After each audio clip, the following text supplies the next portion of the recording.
Greetings everyone, this is the Questing GM back for another quick starter video about my current ongoing project of the year, playing a new game every month. And this month, after I had finished a X1 Punk Overdrive and I did another game for the rabbit playing game. So the third game for the year that I have decided to learn up and run and share my experiences with through these videos is Murders and Acquisitions. Let me just see, and I forgot it all printed up right here. It's by Craig Campbell, and I believe he might have just came up with a new game. I'm not sure if it's using the same system or not, but that's at least that's one working game designer who is still out there making games, and I'll be treating Murders and Acquisitions as my introduction to his body of work.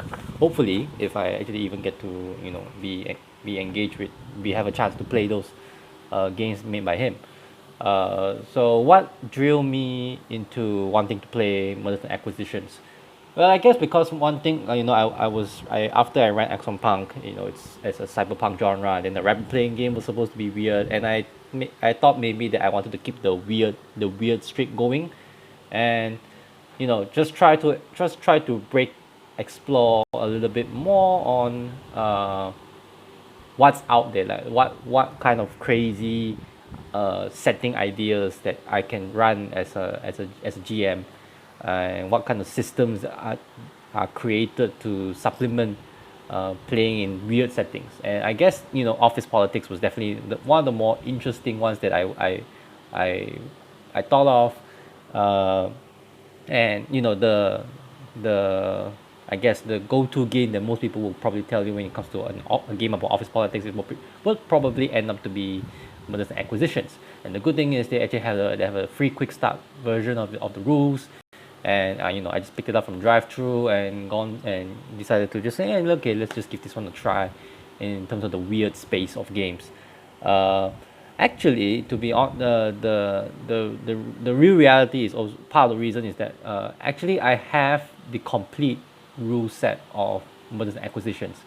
I believe I got it through a bundle of holding. I shared it, I shared the cost with my group, and then there was like a collection of games that came with it, and one of them was actually Mergers and Acquisitions together. And the moment I saw the name and title and saw the premise that comes with it, there was definitely one of the games that I felt that, yeah, I'm gonna definitely try this one day.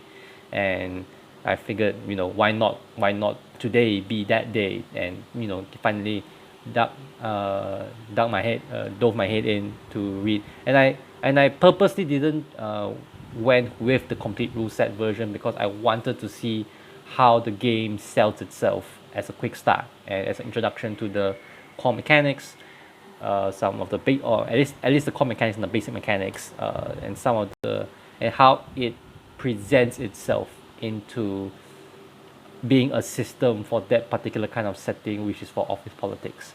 And that may be something that I will talk a little bit more at, closer to the end of the video about some of the expectations or some of the loaded baggage that comes with the word office politics as an RPG.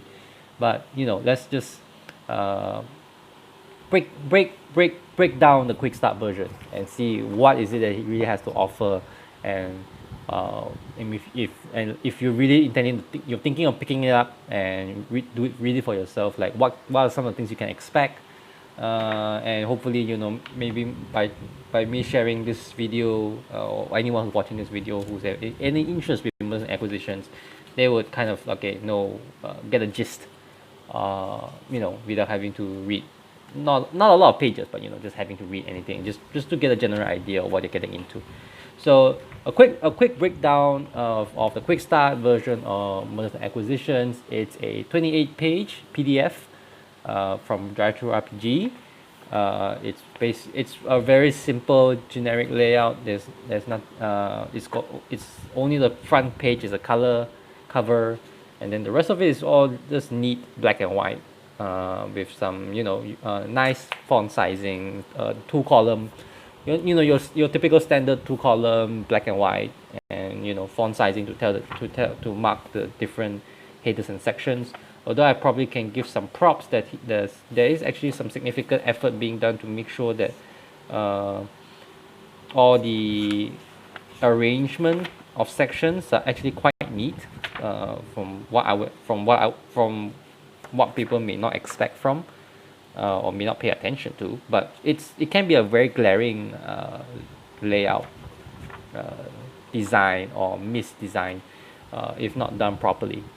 All right, so it's 28 pages. So what is exactly within 28 pages of the quick start? So the first 2 pages is your cover and credits. It's not that, nothing very remarkable about that, except maybe that the cover, the art on the cover and the art into the credits page are slightly different, although having probably the same art direction, or exactly the same art direction.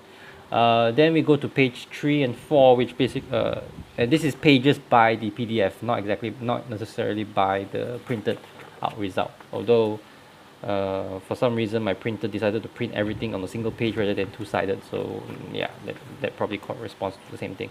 Yeah, so page 3 and 4 is basically the introduction to the set and introduction to the rules, the basic gist of the basic idea of how the rules work, and the setting itself.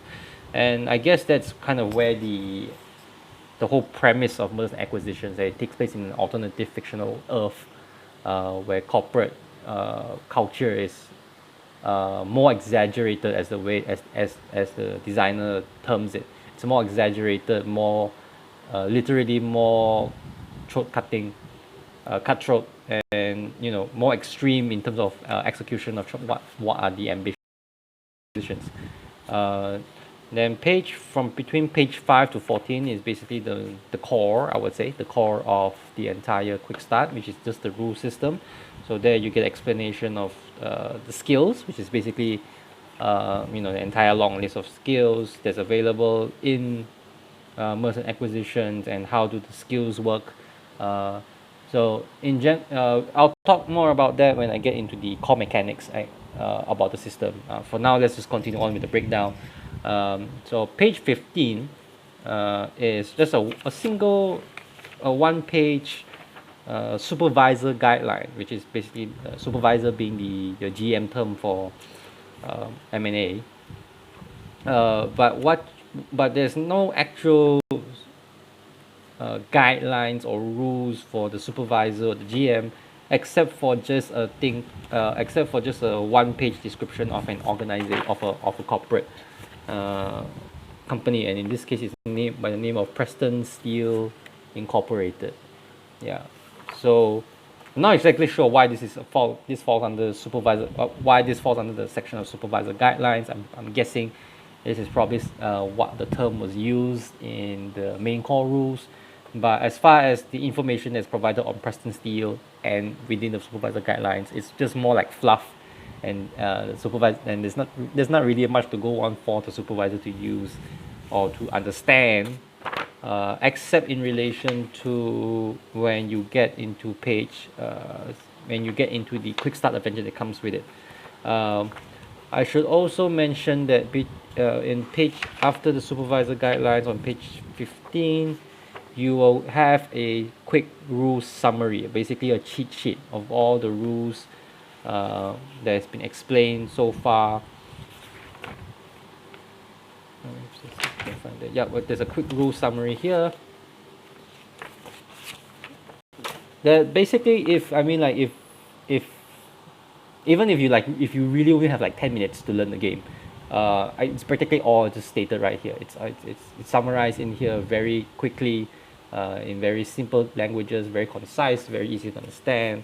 But you're definitely gonna have to need to find out more, especially like they only tell you about the skill checks, but which skill check is the appropriate one. You would definitely have to go back into page 15 and 14 to read up on the skills, and you're gonna have to like learn the skills of what they do and what are the proper difficulty target numbers to set for certain depending on what kind of check you're trying to do.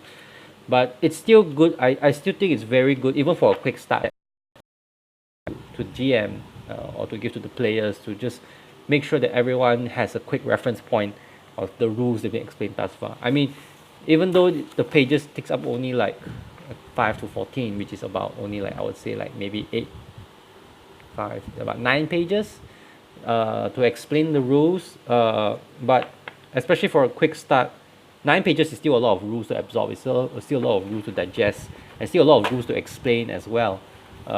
Even on a one shot basis to new gamers or to new players of the game. Uh, so I definitely me is doing it right for me. So yeah, so any quick start designers out there, or anyone who has a full game that they want to make a design a quick start version of their games, yeah, definitely include a cheat sheet at some point. And having a cheat sheet, especially the degree of coverage it uh, covers the rules, also shows the brevity and the simpleness of your mechanics. The fact that all the rules can actually be condensed down to one page actually just says a lot about how simple it is to understand and to learn M&A. And even though it uses a very significantly different dice system than your regular D&D D20, but the ideas are easily transferred and easily understood, and you uh, you tend you are not too afraid to experiment with what's been provided. If there's anything you've done wrong, or there's anything you're thinking if you did anything wrong at some point, the other heart of the quick start, which is the free adventure. In this case, it goes sort of been common party for a well-beloved NPC. Is asking the party, is asking the players, the characters to go and find out about what's been going on with one of George's main rivals by the name of Jonathan Silas. And so and then there's like a whole list of there's sets of encounters of the PCs when they investigate Jonathan Silas or any of his cronies, any of his right hand man, his right hand lady, and they'll definitely dig up some dirt on Jonathan Silas, who has a secret, but not secret, but secure office workspace, and there's a secret server there. And if the PCs have managed to access into those servers, they'll definitely be able to dig up a lot of dirt on Jonathan Silas, and then they can reveal all that during George's retirement party, or in whatever way they choose. The quick start does make it a point to emphasize that the encounters listed here are not intend to be linear, but but they do provide, but the way they are titled and the way they are organized does suggest some sort of linearity in what order things should happen, and it's actually quite difficult to separate some of them from the other. So I'm just guessing that the designer wanted to remind, or at least the supervisor, that the game that M&A, or maybe his philosophy of RPGs, is that everything's mostly just a framework, and it's up to the GM and the players to collaborate on and deciding what's important and what's not important in terms of events, which does have its set of challenges, but I think I'll get to it when I finish this breakdown. So after the main adventure, which runs from page 17 to page 21, page 22 and 23, we have the basic NPC stats of all the NPCs and the non-named characters that are found in the adventure. And then between page 24 to 28, each page of that is a pre-gen character. So in general, I would say, in terms of layout and formatting and content of the quick start, I would say Mercy Acquisition has actually really impressed me so far, in the sense that the designer knows what sort of content is needed in a quick start. It's a matter of trimming of fats, but at the same time not cutting out the bones, not throwing out the bones as well. So I would definitely like to see more quick starts that follows a very similar layout idea and concept. You have your base, you enough to give players and GMs a significant idea of what is the game going to be about, and giving some pushing some ideas on the GM that this is kind of what you should go for when you're playing this game, and then followed by the rules, obviously, and and the rules you definitely try to not try to there's definitely a challenge in trying to cherry pick which parts of the rules are important and significant, and which parts of the rules are just excess fat and options, and just take those out. And there's a very difficult, there's a very striking balance to be found there. But I think just based on me reading the quick start version of M&A, I feel like the coverage and depth of the rules is good enough. It's good enough to go by. It's good enough for GMs to adjudicate or make calls on when they need to. So that's actually a very good balance that M&A has managed to do. And then the supervisor guideline for me, it's odd to call it the supervisor guidelines. I could easily just fold it into the parts where it talks about with the quick start adventure itself. So that one's probably the most unnecessary. That's probably the more unnecessary part of the quick start, except that the same content belongs somewhere else. It's not a matter of I will have taken I will remove it. It's a matter of just putting it in the wrong place. The cheat sheet quick rule summary is definitely the biggest plus for me in the quick start, and then the adventure itself is sufficiently supplemented by NPC stats and all that sort of thing. So even the quick start adventure itself is still well thought out of as a package. And I would definitely this is still game number 3, but I would say like this is the best out of the 3 I've seen so far, and I'm definitely looking forward to seeing more quick start rules being made, and adhering to some certain kind of standards that M&A definitely will be a benchmark of.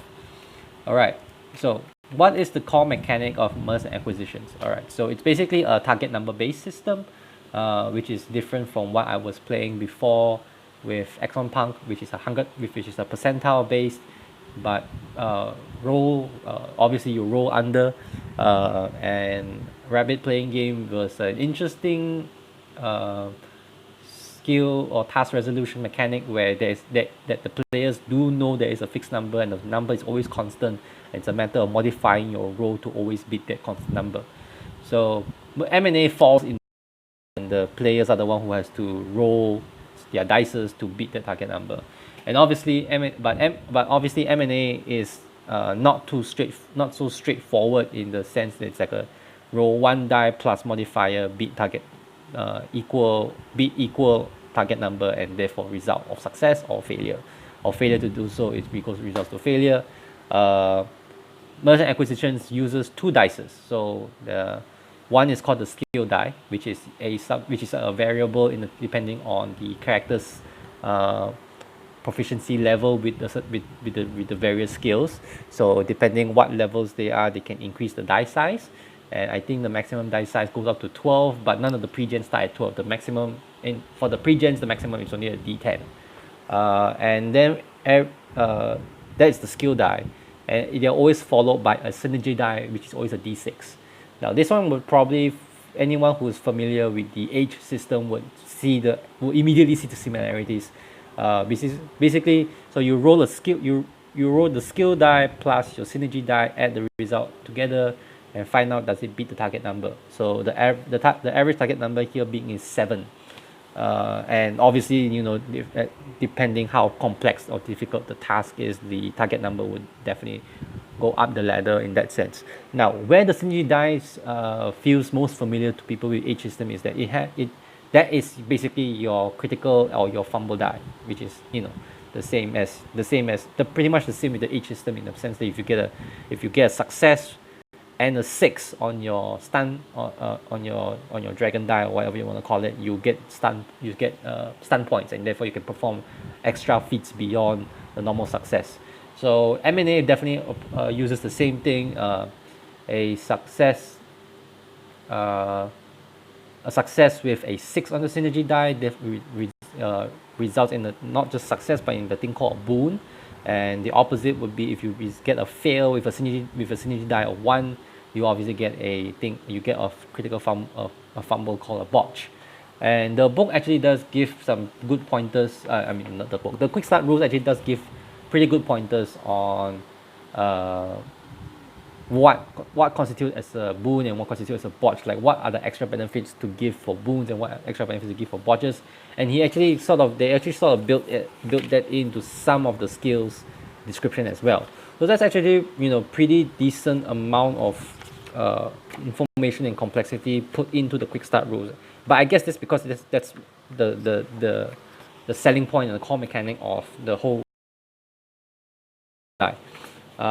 Then there are obviously different ways to modify the die for things like advantage and disadvantages, which allows for circumstances that once me a disadvantage, my skill die size from D8 goes down to D6, and vice versa. If I get an advantage, it goes from D8 to a D10, and I still roll the D6 together along with it. And the other thing is also that there's a thing called synergy points. So these are basically your currency, your in-game currency for the characters, and they have a list of what you can do with synergy points. Like if one common usage is that you can spend a synergy point to roll a second synergy die along with your skill checks, and you use the higher of the two skill dice. Then there are obviously things like you can use it to reduce damage taken. I think the most famous of its usage would probably be, let's see if I can find that right here.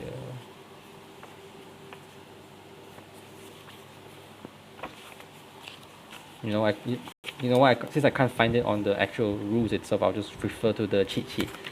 That's because that's what it's made for. You can gain additional synergy die, like I said. You can reduce damage. You can take a second skill action. So this applies to things when you're happening in combat, which they call an action sequence, where you're only normally allowed to only perform one skill action. But if you spend a synergy point, then you can perform a second one. You can use it to gain a boon, which is this is something that never didn't occur to me until I actually ran the game and played it with players. Is that it's a choice between whether you want to get a second synergy die when you're making a skill check to ensure higher rate of success, or if you're confident with getting a success based on your normal rolls, you can spend the synergy point to turn that synergy die into an automatic 6. Therefore, you're trying to score a boon. It's either between you trying to score a boon or you're trying to score a higher rate of success. So that's an interesting choice that I didn't realize, until we played the game, and that was something that I think that adds some interesting dynamics to spending synergy points. Then there's an assist another, basically, which means that you can give your synergy points to someone else for them to get certain benefits out of whichever they choose to do. But the most interesting one of these, this M&A is definitely one of those systems where as a GM, you should expect your players to be able to be given these privileges, if you want to call them, to let them collaborate on and building on the story that you have provided them with, which is something that it's not very often. I've not seen a lot of games that have this particular option give power given to players. So I definitely want to see. I definitely think it's becoming a more and more common paradigm nowadays. But it's good to see that it's good to see some games embracing it. But how does it turn out in play would be something of a it will come down to play experience and player know-how, and see if they know anything what they're doing. So what did I like about M&A as far as the mechanics and rules are concerned? I'm definitely like the rolling system. The skill die plus a synergy die definitely feels a little bit less predictable in terms of what the results the PCs will get. But it does make the math a little bit confusing as for myself, for someone who is too used to D&D sort of method of assessing difficulty. But that's definitely where the quick starts, guidelines of what sort of what kind of target numbers to set for what kind of effect of a skill task of a task resolution uh, does is definitely where it comes become very very helpful. The boon and botch system is also definitely one that I'm also grown to like. Even though I'm typically not the kind of person who actually enjoys critical fumbles and critical success, but I think if as in comparison with a game like D&D, M&A does, they the way they insert their boon and botch system or critical success and critical fumble way of sort of mechanics into the game. It feels definitely more streamlined, I feel, or in a way it feels more integrated than how D&D does it. D&D does it like it's some sort of reward, but in M&A it feels like there is a function to using boons and botches, as part of the supervisor's repertoire of creating stories and adjudicating the degree of success of the player's actions. If there's any things I didn't like about the system as a, on a less favorite area, I would definitely say I'm not a big fan of seeing the action sequence rules because it rings too many familiarities in terms of concept and idea with D&D. Even the speed of the characters is 30 feet. So, and the moment I see there is some sort of number quantified rate of movement for combat, then it definitely brings into mind that okay, this is a game that requires some form of distance representation, be that is a grid or or played with miniatures of some kind.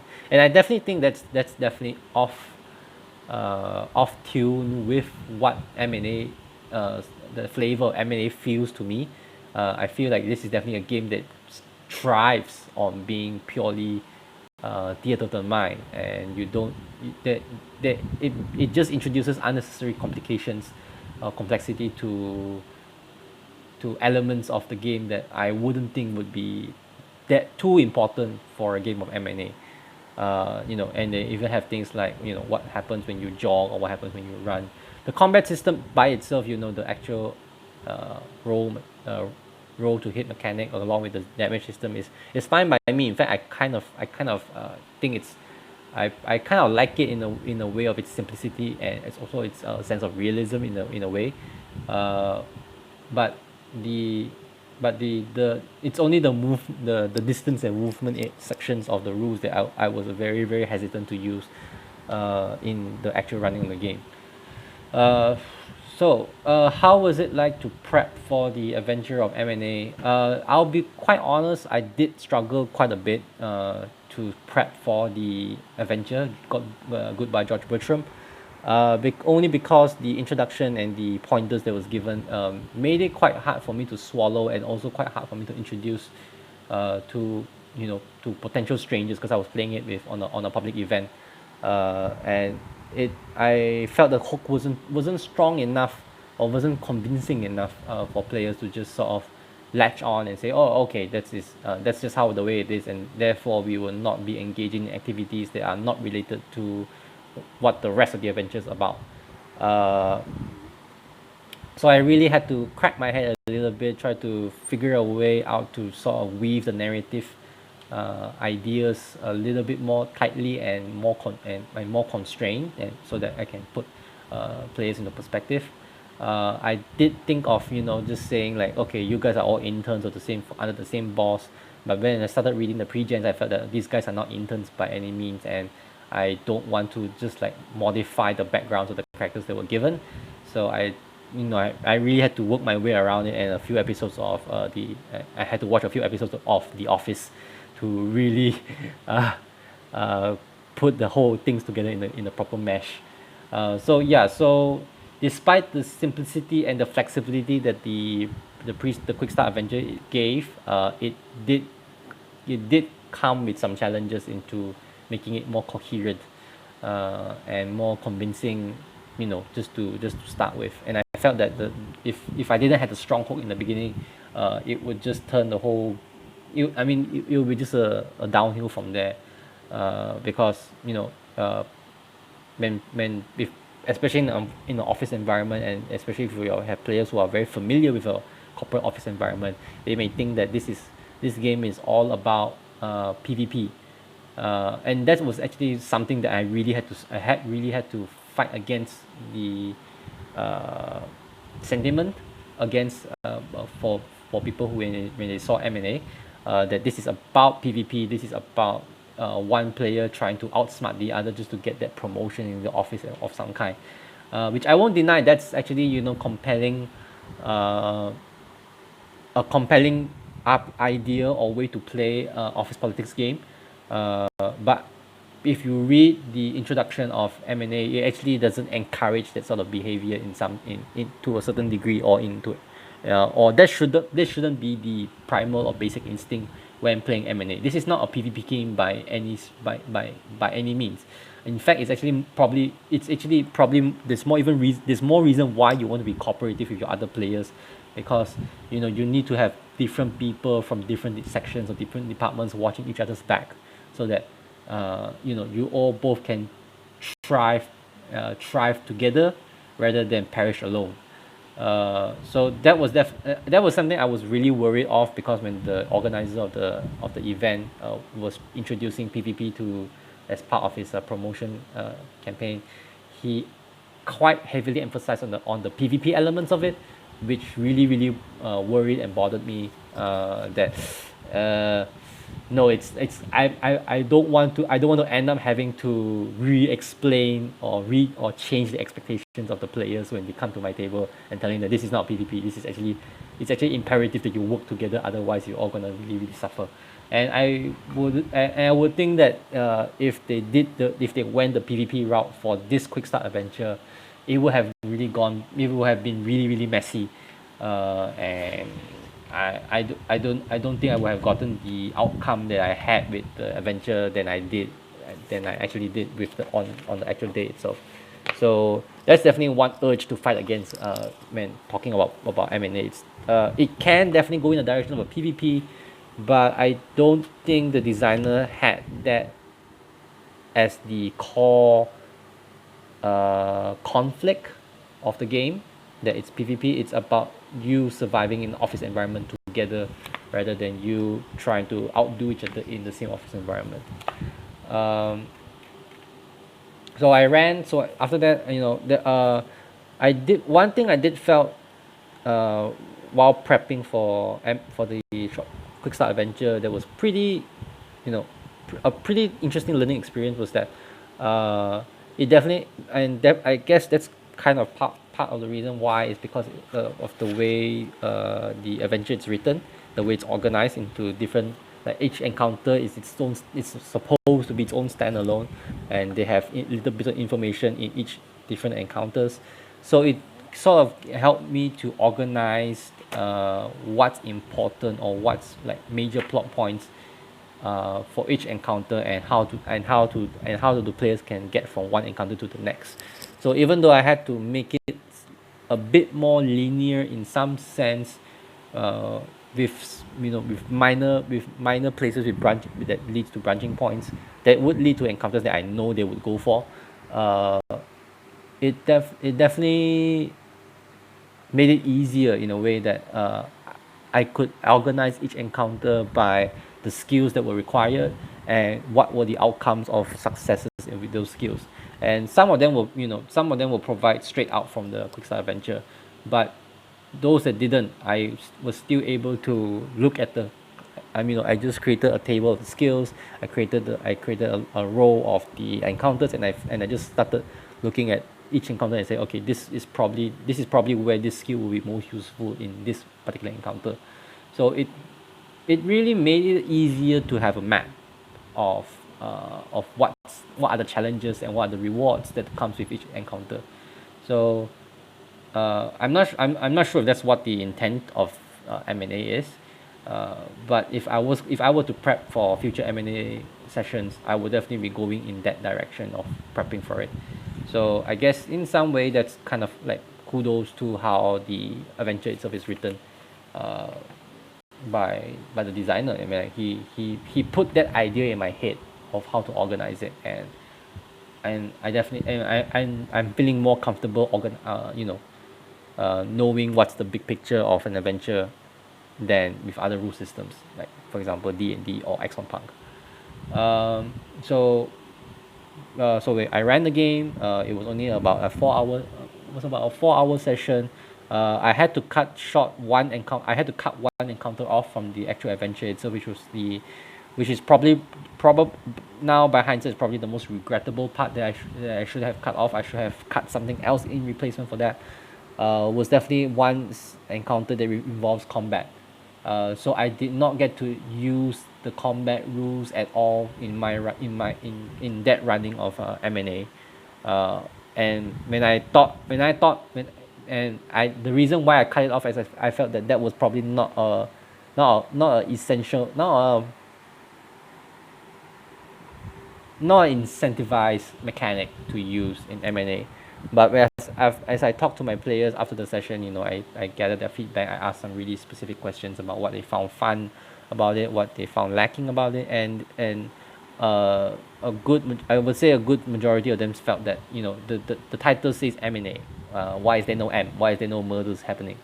I mean, why were they not able to commit any murders, or why was not anyone attempting to commit murder on them, and therefore there will be some sort of combat mechanic, and therefore the combat mechanics will come into play, which I totally agree. I think that's a valid point. That's fair criticism on me to decide to cut off that particular encounter, and the only reason why I had to cut that encounter was because of time constraints. Like I had to finish up wrap up the adventure before time ran out, because it was a public venue. But yeah, if I would run M&A again, I would definitely focus on something more combat oriented.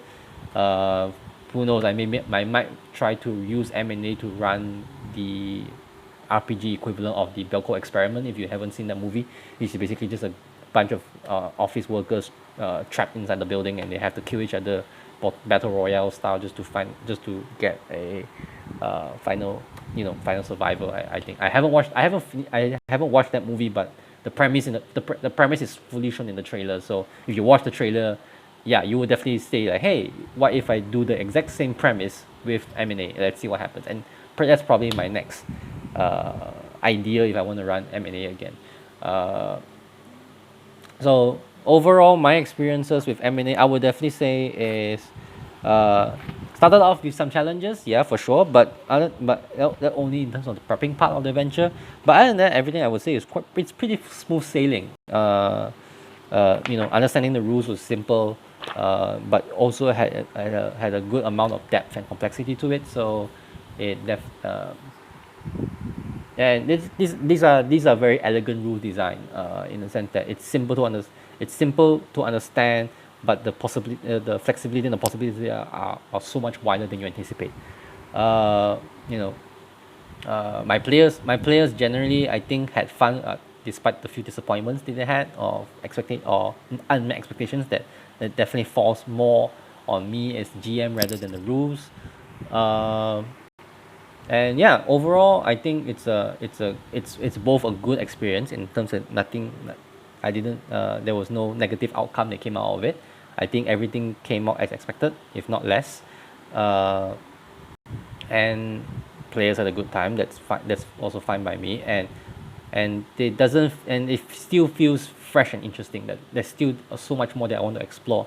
And now that this is one of those rare quick start games that actually have the full rule set too, I'll be definitely be reading up on the actual full rule set to see what was missing in the quick start and what is added to it. And it's just taking a second step in learning the rules and seeing how great, or finding the real potential of what the rules is capable of telling.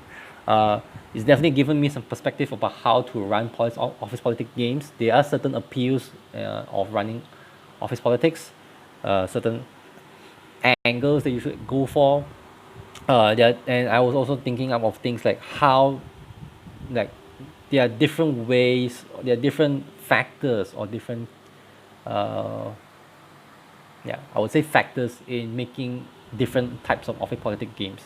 It could be the corporation itself, the corporate culture. It could be the sector.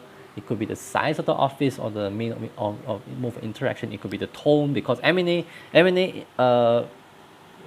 it's very heavily based on something that's more aggressive, more exaggerated, more bloody. But I don't see why this system can't be used to make a more light-hearted version of like literally playing the Office, like the Office series, the RPG. Like there are definitely more challenges, a different sets of challenges, even though they're comedic, but they may be different uh, in the context of the Office rather than say the Belko experiment or something in between those lines. So yeah, so I actually did enjoy my learning and playing and running of merchant acquisitions. It definitely gives a good impression on Craig Campbell's work, and I believe his company's and I believe his company's name is Nerd Games, Nerd Burger Games. Yeah. If I bump into any of Nerd Burger Games or Craig Campbell's games, especially the one that I mentioned earlier this in the video, I'll definitely give it a shot. I know it if it runs on the same system. I know it's a good system. Uh, it's got simple ideas that can be well executed, and yeah. Um so mergers and acquisitions, yeah, definitely pick it up if you are interested in if you're looking for some if you're looking for some really exaggerated office politics game. Uh, if you're looking for a very different dice mechanic from D&D, from your regular D20, I would say definitely go for it. I'm not too familiar with the math of having two dices roll for against a target number. To me, it feels more difficult because of the swinginess of having two dice rather than one dice. Uh, but with the whole botch and boon system, I guess it sort of makes up for the high risk, high reward sort of play style. uh, and with the synergy points, especially when you have synergy points that can be shared between players, I think that's an interest that puts a certain amount of safety net in terms of what happens if you fail too much. And now that I mention it, there was that we had first I had first experience, especially with one of the players who rolled really poorly throughout the entire session, and he was rolling for his best skills that he had D10s with, and he had quite a number of synergy points to spare, and but he still rolled poorly for a very big, even for the most basic of skill checks. So yeah, so there is that level of swinginess that comes with the game. But I guess the idea is that even with failure, uh, things are supposed to happen in a certain way. So it's really up to the GM to really make use of those failures to make it a better experience for the player rather than to punish them for it, because given how often failure can happen in this game. So yeah, so that I guess that's all I have to say for merchant acquisitions right now. Great game, great quick start. I'm definitely looking forward to running more of merchant acquisitions, and I think it's definitely a game that benefits from really experimenting with the formula a lot more, and see what you can do with it and see what kind of games that you want to play with it.